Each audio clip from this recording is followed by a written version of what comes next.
پڑھیں عصمت محمد۔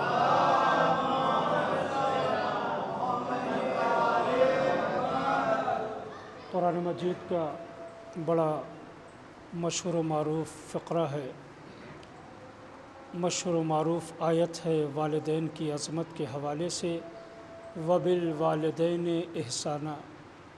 اے میرے بندو، اپنے والدین کے ساتھ احسان کیا کرو، اپنے ماں باپ کے ساتھ نیکی کیا کرو۔ یہ قرآن بندگان خدا کو بتا رہا ہے۔ اگر تمہارے ماں باپ زندہ ہیں تو اپنی زندگی میں ان کی قدر کرو، اگر وہ مر چکے ہیں تو ان کی قبر پر جا کر ان کے لیے فاتحہ خوانی اور قرآن خوانی کا انعقاد کیا کرو۔ اس لیے کہ ابھی آپ نے سنا مرحوم رضا سرسوی صاحب جو اپنے زمانے کے ایک ممتاز شاعر تھے، اس زمانے میں ان کے پائے کا کوئی شاعر نہیں تھا، چاہے وہ مدح خوانی کا مسئلہ ہو، منقبت خوانی کا مسئلہ ہو یا پھر نظم کا معاملہ ہو۔ جیسے اشعار انہوں نے کہے ایسے اشعار بہت کم سننے کو ملتے ہیں اور بہت کم شعراء کہتے بھی۔ یگانہ روزگار تھے مرحوم رضا سرسوی صاحب، انہوں نے ایسا طریقہ کار اختیار کیا تھا کہ ان کے مرنے کے بعد بھی ان کی ترویح روح کے لیے ایصال ثواب کا سلسلہ جاری ہے۔ چہ جائے کہ ڈاکٹر فرقان صاحب نے ان کے اشعار پڑھے، جتنا پڑھنے والے کو ثواب ہے اتنا ہی سننے والے کو ثواب ہے، اور جتنا ان دونوں کو ثواب ہے اتنا ہی لکھنے والے کو بھی ثواب ہے۔ تو ایصال ثواب اور ثواب جاریہ کا ایک سلسلہ ہے جو مرحوم رضا سرسوی صاحب، اللہ انہیں کروٹ کروٹ جنت نصیب کرے، ان کے درجات کو عالی فرمائے، ان کی مغفرت فرمائے۔ بڑے مومن اور متقی آدمی تھے، میری بھی ان سے کئی ملاقاتیں رہیں، یو پی میں بھی اور جموں کشمیر کے پنچ وغیرہ میں بھی محافل اور پروگراموں میں ہم لوگ ساتھ ساتھ رہے ہیں۔ بہرحال انہوں نے اپنے اس اشعار میں باپ کی عظمت کو، باپ کی محنتوں کو، باپ کی شفقتوں کو اجاگر کیا ہے۔ جب تک باپ زندہ ہوتا ہے نا، ہمیں اس کی قدر نہیں ہوتی ہے۔ جب تک باپ زندہ رہتا ہے ہمیں اس کی عزت کی پرواہ نہیں ہوتی۔ لیکن میرے عزیزو، ذرا محسوس کرنا، اگر یہی باپ تمہاری دہلیز سے گزر گیا قبرستان کی طرف، جب بھی اس دہلیز پہ بیٹھو گے تمہیں یاد آئے گا کہ میرے گھر کا جو نگہبان تھا وہ رخصت ہو گیا ہے، جو میرے گھر کی حفاظت کرنے والا تھا، میرے گھر کا سرپرست تھا، میری غیر موجودگی میں تمام کاموں کو مرتب رکھتا تھا، آج وہ ہمارے درمیان نہیں۔ ہمارے بچے اپنی جائز ناجائز خواہشوں کو باپ کے اوپر تھوپ دیتے ہیں، میں جان بوجھ کے یہ لفظ استعمال کر رہا ہوں، اپنی جائز ناجائز خواہشات کو باپ کے اوپر تھوپ دیتے ہیں۔ اگر بازار میں گئے، مارکیٹ میں گئے اور کوئی مہنگا سے مہنگا موبائل یا کپڑا پسند آ گیا تو اب باپ کے سامنے آ کے ضد کر رہے ہیں کہ نہیں، وہی موبائل چاہیے، وہی کپڑا چاہیے۔ اب اگر باپ نے ایک دو مرتبہ اسے سمجھانے کی کوشش کی، دیکھیے میں نفسیات پڑھنے کا عادی ہوں اور سامنے کی باتیں آپ کی خدمت میں عرض کرنا چاہتا ہوں تاکہ یہ پیغامات ہوں جو آپ تک پہنچیں، آپ کی زندگی کے لیے مشعل راہ ہوں۔ اگر باپ نے ہدایت کے طور پر، تنبیہ کے طور پر بچے کو سمجھایا تو اب نوجوان بچہ یا بچی مانیں گے نہیں، بلکہ اب وہ سہارا لیں گے ماں کا سہارا لیا جائے گا، ماں کے ذریعے سے یہ کہلوایا جائے گا کہ ہمیں یہ موبائل بھی چاہیے اور یہ برانڈیڈ کپڑے بھی چاہیے۔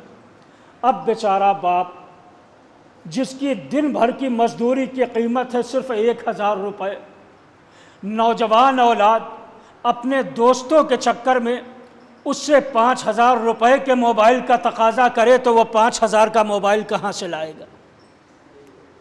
5000 کے برانڈیڈ کپڑے کہاں سے دلائے گا؟ تو میرے عزیزو، ہم نے تو ایسے باپ کو بھی دیکھا ہے کہ جب بچوں کی خواہشوں سے وہ مجبور ہو جاتا ہے اور اس کا کچھ بس نہیں چلتا ہے تو وہ دن بھر کام کرتا ہے اور رات بھر اوور ٹائم کرتا ہے، کسی کو یہ احساس بھی نہیں ہونے دیتا کہ مجھے بخار ہے، میرا بدن بخار کی شدت سے جل رہا ہے، میرے بدن میں کمزوری آ گئی ہے، میرے جسم میں نقاہت آ گئی ہے، میرا جسم لاغر ہو گیا ہے۔ بس باپ کی خواہش یہ ہوتی ہے، میرے بیٹے کے منہ سے یہ خواہش نکلی ہے جائے کہ میں بیمار پڑ جاؤں لیکن اپنے بیٹوں کے ہونٹوں پہ مسکراہٹ بکھیرنا چاہتا ہے۔ یہ ہر باپ کی خواہش ہوتی ہے، جائے کہ میں بیمار ہو جاؤں لیکن میرے بیٹے کے ہونٹوں پر مسکراہٹ آنی چاہیے۔ ہم ماں کی عظمتوں کو بے شک بیان کرتے ہیں اور بیان بھی کرنا چاہیے، لیکن باپ کی عظمت بھی کچھ کم نہیں ہے۔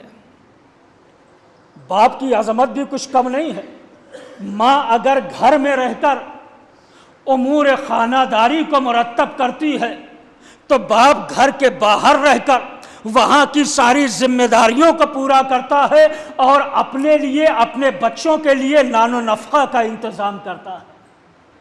اگر باپ نہ ہو گھر کا چولہا خاموش رہے گا، اگر باپ نہ ہو گھر میں فاقے کی نوبت آ جائے گی، اگر باپ نہ ہو بچے کو اچھا اسکول نہیں مل سکتا، اگر باپ نہ ہو بچے کی صحیح تربیت نہیں ہو سکتی، اگر باپ نہ ہو اولاد کو صحیح لباس نہیں مل سکتا، اگر باپ نہ ہو اولاد کو بہترین کالج، اسکول، یونیورسٹی نہیں مل سکتا۔ تو عزیزان محترم، اولاد مرہون منت ہے اپنے والدین کی۔ خدا کے قسم اگر باپ زندہ ہیں تو ان کے قدموں کا بوسہ لیا کرو اور اللہ کا شکر ادا کرو کہ اللہ نے تمہیں باپ جیسی نعمت سے سرفراز کیا ہے۔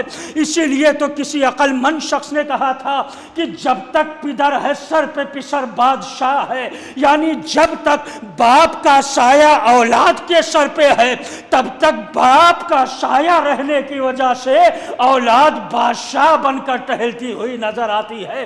ادھر جیسے ہی باپ کا سایہ سر سے گزر جاتا ہے اس کے اوپر یتیمی کا داغ آ جاتا ہے، یتیمی کا دھبا آ جاتا ہے۔ اگر وہ کسی سے قرض بھی مانگتا ہے تو کوئی قرض دینے کو روادار نہیں ہوتا ہے، اگر کوئی کسی سے مدد مانگتا ہے تو مدد دینے کو روادار نہیں ہوتا ہے۔ اس کا مطلب یہ ہے کہ جس باپ کو تم بوجھ سمجھ رہے تھے وہ در حقیقت تمہاری پشت پناہی کر رہا تھا، تمہیں پیچھے سے سہارا دے رہا تھا۔ جب تمہیں انگلی پکڑ کے لے جا رہا ہے اسکول، دیکھ رہا ہے میرا بچہ کتنے قدم چل رہا ہے، میرا بچہ کتنے قدم چل رہا ہے اور کیسے کیسے قدم رکھ رہا ہے۔ جب بچپنے میں اس نے تمہاری انگلیاں پکڑ کے چلایا ہے، اب حساس جملہ یہاں سے کہنے جا رہا ہوں، جب اس نے بچپنے میں تمہاری انگلیاں پکڑ کے تمہیں سہارا دیا ہے، اب اگر وہی باپ ضعیف ہو گیا ہے، وہی باپ لاغر ہو گیا ہے، وہی باپ بیمار ہو گیا ہے تو کیا اولاد کا فرض نہیں بنتا ہے وہ باپ کا بازو پکڑ کے انہیں ٹہلائے، باپ کی انگلیاں تھام کے انہیں آگے چلائے، سیر و سیاحت کروائے؟ اگر باپ بیماری کی بنا پہ کھانسنا شروع کر دیتا ہے تو باپ کو اولڈ ہاؤس جمع کروا دیا جاتا ہے، یتیم خانے میں لے جا کے رکھوا دیا جاتا ہے۔ میرے عزیزوں، کہاں چلی گئی ہماری غیرت، کہاں پہنچ گیا ہمارا نوجوان؟ وہ باپ جو اپنی جوانی، اپنا بڑھاپا، اپنی ساری زندگی بچوں کے لیے قربان کر دیتا ہے، جب آخری وقت آتا ہے تو اسے کوئی سہارا دینے والا نہیں ہوتا ہے۔ ایک جملہ اپنے بچوں کی خدمت میں عرض کروں گا، میرے بچوں اسے گرہ باندھ لینا، اپنے دل میں نقش کر لینا اس جملے کو، ایک باپ 10 بچوں کو پال سکتا ہے لیکن 10 بچے مل کے ایک باپ کی پرورش نہیں کر سکتے۔ ایک صلوات پڑھیں نا حضرت محمد والے۔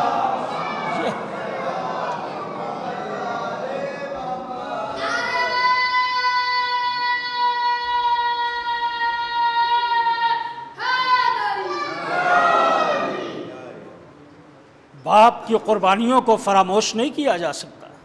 میرے عزیزو، تاریخ اسلام بھری پڑی ہے باپ کی قربانیوں سے اور باپ کی عظمتوں سے۔ جہاں یہ حکم ہے کہ ماں کے قدموں کے نیچے جنت ہے، وہیں باپ کے لیے بھی یہ فرمایا گیا ہے کہ باپ تمہارے لیے باعث راحت ہے، باعث سکون ہے، باعث آسائش ہے۔ اس کی قدر کریں، عزت کریں، اس کا خیال رکھیں۔ اگر ہم نہیں رکھ سکتے تو پھر نماز میں یہ کیوں کہتے ہیں؟ ہاتھوں کو اٹھا کر قنوت میں یہ فقرہ کیوں کہتے ہیں؟ رب ارحمہما کما ربیانی صغیرا۔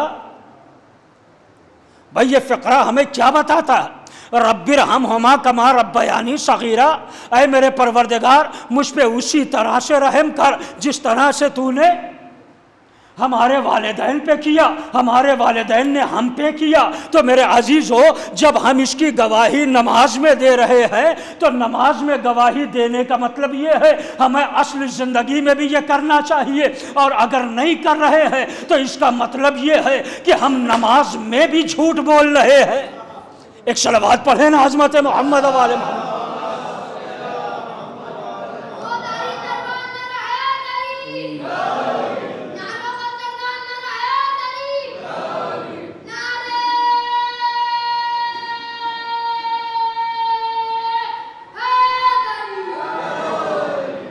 میرے عزیزو، محسوس کریے آپ، چونکہ ایک والد کے ایصال ثواب کی مجلس ہے اور قرآن بھی آواز دیتا ہے وَبِالْوَالِدَيْنِ إِحْسَانًا، اپنے والدین کے ساتھ ہمیشہ نیکی سے پیش آؤ۔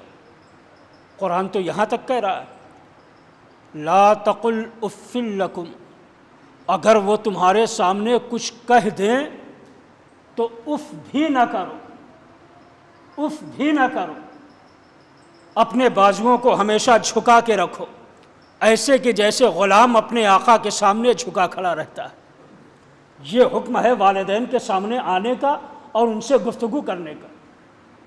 لیکن آج ہماری ینگ جنریشن یا ہمارے نوجوان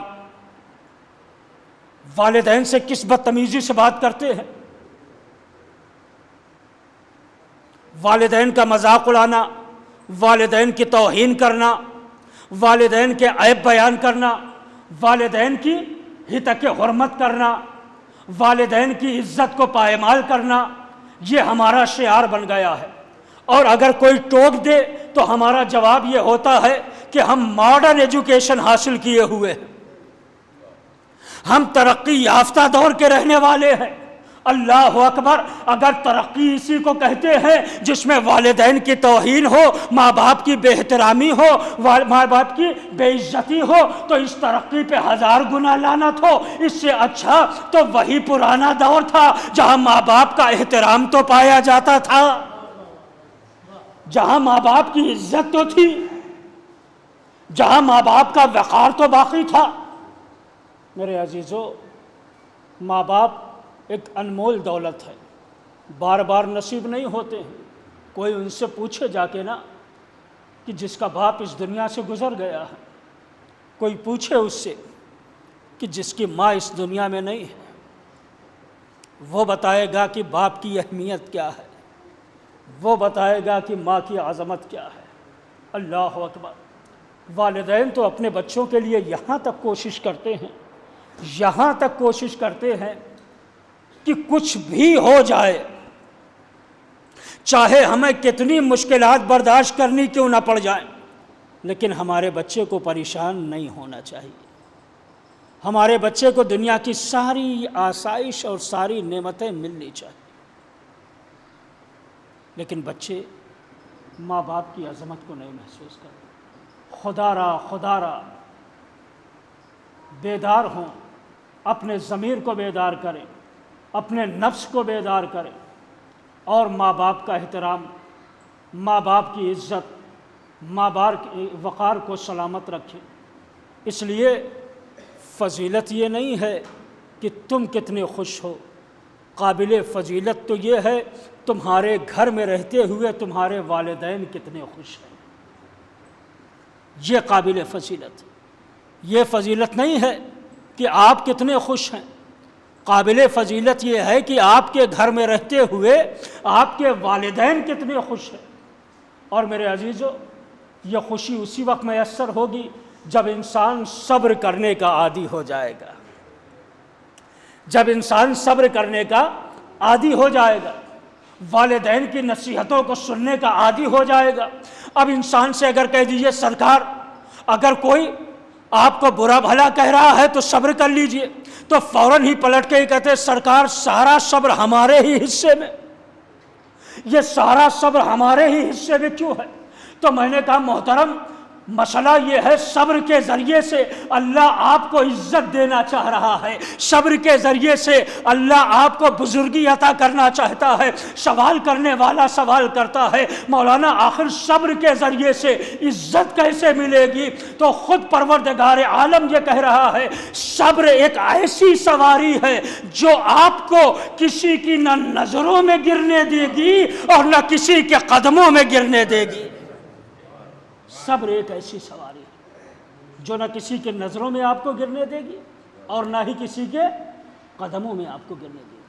تو میرے عزیزو، والدین کی نصیحتوں کو سنیں،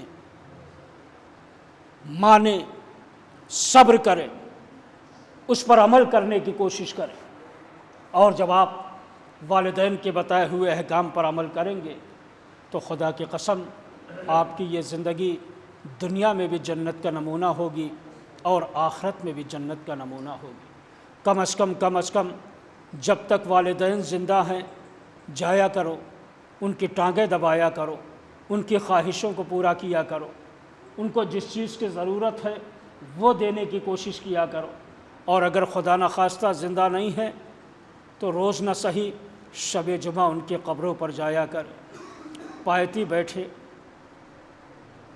تلاوت کریں، ایصال ثواب کریں، اور ہاتھوں کو اٹھا کر اپنے والدین کی مغفرت کی دعا کریں،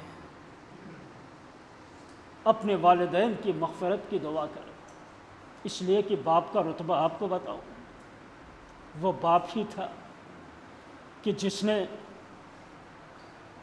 اپنی بیٹی زینب سے کہا تھا زینب ایک مرتبہ حجرے سے نکل کر صحن خانہ میں آ جا۔ زینب حجرے سے نکل کر صحن خانہ میں آئی، کیا دیکھا کہ زینب کے 18 بھائی صحن خانہ میں صف لگا کر کھڑے ہوئے۔ عزاداروں، محسوس کرنا درد کے یہ فقر، زینب کے 18 بھائی صحن خانہ میں صف لگا کے کھڑے ہوئے ہیں۔ مولا نے زینب کو حجرے سے بلایا اور بلانے کے بعد صرف اتنا کہا تھا زینب آج ان بھائیوں کے سامنے چل کے دکھا دے۔ اللہ اکبر، ہو گئے مصائب عزادار، بھائی اس سے بڑے مصائب اور نہیں ہو سکتے تھے۔ میں نے کہا نا درد کے جملوں پر توجہ دیجئے گا۔ مولا کائنات نے صرف اتنا کہا تھا اے میری لاڈلی زینب آج اپنے بھائیوں کے سامنے چل کے دکھا دے۔ عزاداروں، حجرے سے علی کی بیٹی زینب آ تو گئی ہے، لیکن جب 18 بھائیوں کو دیکھا اور ایک مرتبہ باپ کے حکم کو سنا اے زینب بھائیوں کے سامنے ایک مرتبہ چل کے دکھا دے، اب زینب نے چل کے شرمانا شروع کیا اور شرما کے چلنا شروع کیا۔ عزاداروں، روایت میں ملتا ہے علی کی بیٹی زینب چند قدم چلی تھی کہ شرما کے زمین پہ بیٹھ گئی۔ اے بابا، بھائیوں کے سامنے مجھ سے چلا نہیں جا رہا ہے، میں ہاتھوں کو جوڑ کے کہوں گا اے شہزادی آج اپنے بھائیوں کے سامنے تجھ سے چلا نہیں جا رہا ہے۔ آئے بازار شام، آئے بازار کوفہ، نامحرموں کا مجمع، وہاں زینب کیسے چل رہی؟ اجرکم اللہ۔ خدا کوئی غم نہ دے عزادارو، سوائے غم مظلوم کربلا کا حق ہے عزادارو، یہی حق ہے ماتم کرنے کا، یہی حق ہے پرسہ پیش کرنے کا۔ عزادارو 1 سے 2 منٹ میں مجلس ختم کر دوں گا، لیکن درد کی سطر سن لینا، اگر رونا ہے تو بآواز بلند گریہ کر لینا۔ وہ زینب جو اپنے بھائیوں کے سامنے چلتی ہوئی شرماتی ہو، اپنے بابا کے سامنے چلتی ہوئی شرماتی ہو، مجھے بتاؤ نا انصاف سے، بازار کوفہ و شام میں نامحرموں کے دربار میں زینب کیسے چلی ہوگی؟ عزادارو جب زینب چلی ہے اور یہ قافلہ دربار شام کے قریب آیا ہے تو پتہ ہے کتنے گھنٹے یہ قافلہ کھڑا رہا۔ مجھے روایت میں یہ ملتا ہے کہ علی کی بیٹی زینب نے وہاں کھڑے کھڑے 18 اذانیں سنی۔ اجرکم اللہ۔ زینب نے بازار شام میں کھڑے کھڑے 18 اذانیں سنی ہے۔ عزادارو جب برداشت نہ ہو سکا، میں ایک مرتبہ اپنے بھتیجے سید سجاد کو دیکھ کر کہا، اے سجاد، اب تیری پھوپھی زینب سے کھڑا نہیں ہوا جا رہا ہے۔ عزادارو جیسے ہی علی کی بیٹی زینب جھکی ہے، شمر ناہنجار تازیانہ لے کر بڑھا، زینب کی پشت پہ مارا۔ سجاد تڑپ گئے۔ زینب نے تڑپ کے کہا، اے بابا، زینب کو جھکنے کی بھی اجازت نہیں ہے۔ اگر زینب جھک رہی ہے، شمر در مار رہا ہے۔